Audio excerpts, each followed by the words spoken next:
गीता एक बहुत सुंदर बकरी थी जिसके फर पर सफेद और काले धब्बे थे। वह हमेशा खुश रहती थी और गांव में एक अन्य जानवरों के साथ मिलकर खेलती थी। उसकी सबसे अच्छी दोस्त थी मीरा, एक प्यारी सी बकरी जो हमेशा गीता को प्रेरित करती थी।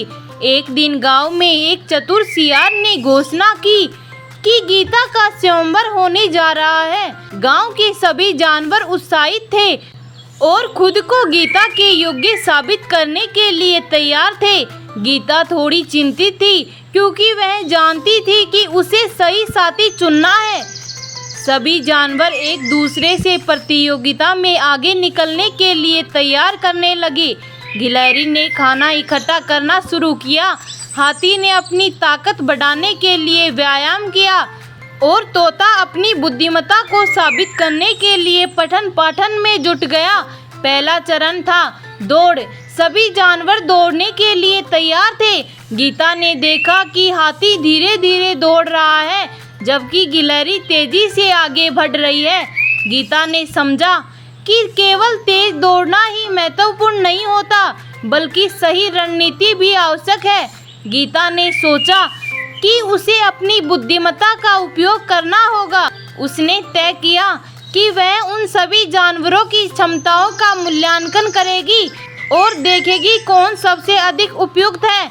दूसरा चरण था बुद्धिमत्ता का परीक्षण। सभी जानवरों को एक पहेली हल करनी थी।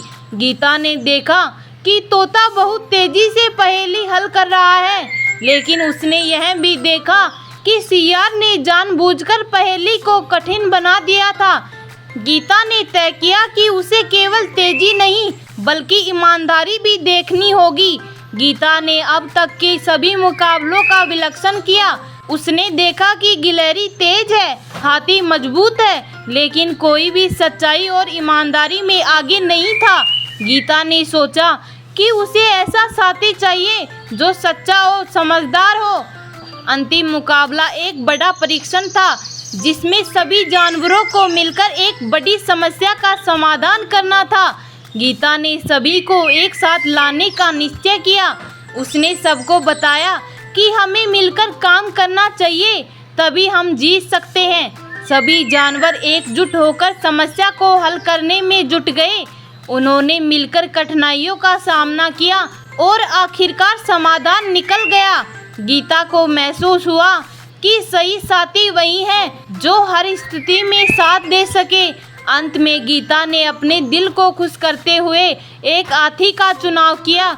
उसने समझा कि असली साथी वही है जो उसके साथ हर परिस्थिति में खड़ा रहे।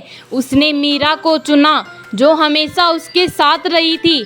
इस कहानी से हमें यही सीख मिलती है कि सच्ची मित्रता और समझदारी हर परिस्थिति में आगे बढ़ने का सबसे बड़ा साधन होता है।